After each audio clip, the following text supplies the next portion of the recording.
Excel Received function. This function calculates the amount received at maturity for a fully invested security. It tells you the total payout when a discounted security reaches its maturity date.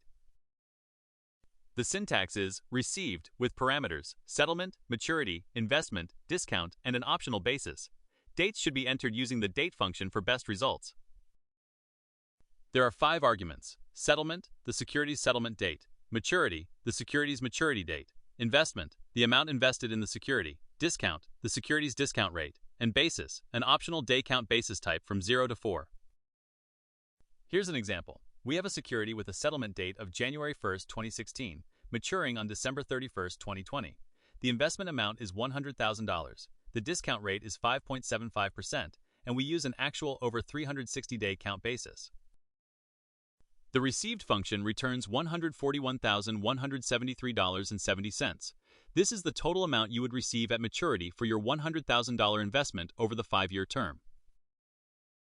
Watch out for common errors. A value error occurs when settlement or maturity is not a valid date. A num error occurs when the investment amount is 0 or negative, the discount rate is 0 or negative, or the settlement date is on or after maturity. Key points to remember. Received calculates the total maturity value of a fully invested discounted security. The longer the term, the more you receive. A 5-year term at 5.75% grows $100,000 to over $141,000.